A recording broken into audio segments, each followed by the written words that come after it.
Sorry, I thought I had an extra second there. The Green Bay Packers, they win the division last year. We all pretty much think that they are going to be another threat in the NFC as a whole next year. Aaron Rodgers, they got to keep Aaron Jones. Other than that, the free agent class, how would you describe it? Lacking? Gross. Fucking awful. You let Corey Linsley, who's one of the best centers in the league, walk out the door for not shit. Yep. I honestly would like to know what the front office's problem with Aaron Rodgers is. Not only are we not going to bring you a receiver, we went after Will Fuller when it cost us a 3. Then he gets popped for steroids or drugs or whatever the fuck he was doing. And you could have had him on a 1-year prove-it deal, and you don't do that. Mm-hmm. I'm going to need you to explain that to me. That doesn't make any sense to me. Jamal Williams, I could care less. I like A.J. Dillon better. Kevin King, yeah. They re-signed him. Oh, they did re-sign Kevin King. Kevin King. King. I must. I said that and I went, wait a minute, that's not right. Well, he made it through the first week and a half, 2 weeks of free agency. I know who I'm thinking of. And then they came back and got him. Yeah, I know who I'm thinking of. My bad. Mm-hmm. I'm thinking of another corner. Doing 32 of these every 2 weeks is right. It gets aggressive. I mean, we'll give you a break on that one. Aaron Jones gets capped. Kevin King gets capped. Marcedes Lewis. That's all they did. They haven't gone out and gotten anybody. They don't have any money to do so. No. They have to kill this draft, and I'm getting less and less convinced that they're taking a wide receiver at the end of the first round. Yep. I think there's a real path to that because there are other holes that they could target in the draft. All right, I'll bite. What are you talking about? Like their offensive line. I think they could definitely consider an offensive lineman. I mean, they need another tackle, right? They got Bakhtiari. I would rather go into the year with Billy Turner than go into the year with Marquez Valdez-Scantling as the third receiver. Right, but they don't have to use a first-round pick on him because the wide receiver class is so deep. It is deep, but if you want the high-end playmaker, you really need to take one with the first round. When we have Aaron Rodgers, we don't need the high-end playmaker. Well, and that's the reason that you haven't won a Super Bowl in a decade. Exactly. Because you keep adhering to that philosophy. Right. Which is stupid. Right. I mean, they obviously need help at the wide receiver position, but I mean, I don't know. I wouldn't hate it. I saw a mock draft earlier today that had the Green Bay Packers taking Christian Barmore, the defensive tackle out of Alabama. Hat on a hat. I like Kenny Clark. Okay. And there's maturity issues with Barmore. I'm good. To me, if I'm the Green Bay Packers, I'm either taking an interior offensive lineman, a second corner to alleviate some of the pressure off Kevin King, who they did retain. Did keep, yeah. I don't know why I put that on that graphic, but it did. Or a linebacker. There are a few linebackers, the kid out of Kentucky that I really like and I think would fit in the scheme pretty well. Dylan Moses down the line, he doesn't cover well, but he's a late day 2 pick that I would really like in Green Bay's defense. There's a lot of things they can do. I don't like what they did in free agency. Now, you are going to get comp picks because you didn't really do anything.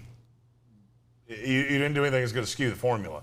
Corey Linsley probably fetches you a 3rd-round pick. If not, it's a 4. Jamal Williams probably gets you one at the back end of the, it's round 6. So, I mean, you'll do fine there, and I can at least respect that. You didn't do the Houston Texans thing where you lose everybody. You either cut them or you replace them, and so you wind up with nothing. I don't understand why you won't give help to Aaron Rodgers. I do not know. Yeah. If we've learned anything this offseason, it's that you can make the money work. I mean, my God, the Tampa Bay Buccaneers brought back everyone. Right. Green Bay, you could have figured out a way to make a run at Will Fuller. And I'll be honest with you, that one move, and I would feel exponentially different about this team. But it's almost like they have something against Aaron Rodgers. You can do it with nothing. Well, I hadn't won a Super Bowl in quite some time, so it would be real nice if you'd give me a toy or 2. Because I have Devontae Adams and not shit else. God, it's been 11 years since they won a Super Bowl. It was 2010. It's a long time ago. I mean, I like Robert Tonyan. Glad you brought him back. Woo. That's 2. You need about 5. And they could pick up some in the draft, but like I say, they don't have any money. left to spend in free agency. They could figure that out. No, well, every team in the NFL's figured it out. Why the hell can't Green Bay? Well, this is true.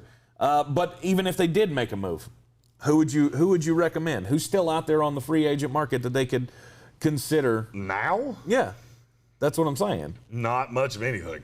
You missed that opportunity. You let the Dolphins sign Will Fuller for $10 million, of which he probably sees $8 million of. That would have been a lovely piece to have on the other side of Devontae Adams. I agree with you. I can't wrap my head around it either. And Mike LaFleur better figure this thing out. I don't even know how much of it's LaFleur. Or Matt LaFleur, excuse me. Yeah, Mike LaFleur our LaFleur. Excuse me, Matt LaFleur. He needs to figure this thing out. I mean, it's the same. It seems like it's the same thing with the Green Bay Packers for the last, 11 years. They've got this really great quarterback. They do other things really well as well, but they can't ever put it together to make a long run because they just don't have that X factor piece to push them over the top. On the bright side, they do have a lot of picks in this draft. With comp picks, they have 10. I think they have 10 picks in this draft. They have a comp pick in the 4th, 5th, and 6th round of this draft. So, I mean, you can get a lot of depth, guys. This is a really deep draft. I like a lot of things. Jamin Davis, by the way, is the guy I was trying to think of. I couldn't think of his name to save my damn life. Oh, the linebacker? From Kentucky. Yeah. I would love him. And trust me, you're going to have to take him at the back end of the first round. The good thing about Green Bay is that they have needs that line up with where they draft. There are a lot of teams. I'll give you a team in this division, Minnesota Vikings. Christian Darasal is not the 14th best player in this draft. They need him so badly that it doesn't matter. Because if you wait, you're going to wind up with nothing. Green Bay, their needs line up. Linebackers fall at the end of the first round, beginning of the second round. Wide receivers, you can get one of those into the 3rd round that could probably be an impact immediate day one starter. Linemen, you're in that mid 2 to early 3 range. Well, they have picks in all of those places. Right. So this is a team that I think could kill the draft. What they did last year makes me really freaking nervous about that because Jordan Love is one of the worst picks I've seen in the last decade. Back into the 2nd round, who would be a wide receiver there that they could get that you would feel comfortable with? That I feel really sure is going to be there at the end of the 2nd round? Yeah. Amon-Ra St. Brown. De'Ami Brown out of North Carolina, whose stock is rising. Tutu Atwell out of Louisville. Tylan Wallace out of Oklahoma State. Oh, I would love Those are him. all guys that you could get. Now, you're probably overdrafting half those guys at the back end of the 2nd round. But, it is what it is. You have to go get a target. Yes. Good thing about Tylan Wallace is that, he plays bigger than he is. I would like him on the opposite side of Devontae Adams a lot. I would really, really, really like Amon-Ra St. Brown because I think he's a low-end one in the NFL. I feel about him the way I felt about Michael Pittman last year. And he was pretty high. Yeah. He was up there on the Chase Claypool list. Michael Pittman was in the top 25 of my big board last year. Chase Claypool was in the top 15. I'm half-assed at receiver things. Yeah. Now, if I say some shit about offensive linemen, I don't know if they would always listen to me. But skill position guys, I'm pretty damn good at. Pretty good. All right. The Green Bay Packers, can they give Aaron Rodgers enough weapons for however long he's still going to be around? There's been all the uncertainty of reports that he wants reassurances that he's going to be around after next year or after this year, that he's not going to be a lame duck quarterback. They've got to make the decision on Jordan Love, what they want to do with him. Well, you started the rookie clock too early. The whole thing was stupid. This, and I feel bad for Packers fans because you saw this work. Favre, the transition, and aside from the ugliness that was the last 5 years of Brett Favre's career, right? It worked out nicely with Aaron Rodgers. Shit doesn't work that way anymore. The way that the way that quarterback salaries go, the way the salary cap's structured, you can't leave a quarterback sitting on your bench for 3 years. This doesn't work that way because now you get to the option year and you've got to pay them, and what are you going to do? So to me, Jordan Love is probably the starter of this team next year. And if he's not, you wasted a first-round pick that could have been a receiver that would have made your team better for the back end of Aaron Rodgers. Damned if you do, damned if you don't. Yep. Without making any free agency moves other than re-signing their own guys. Do you think that they hurt themselves terribly? You could have helped yourself. Re-signing Aaron Jones was the biggest thing you could have done. I do not take re-signings into account. I'm talking about who you lost, who you got. Well, they got nothing. I did give them a little credit for Aaron Jones, though. Okay. As did I. That's why I gave them the C. Because re-signings, to me, matter. Because Aaron Jones was on the market. He could have been had by the Miami Dolphins, and they did the right thing. He got re-signed before the market actually. Well, it was legal tampering period. Yeah. Right. But what I'm saying is it mattered because we knew that was going to happen.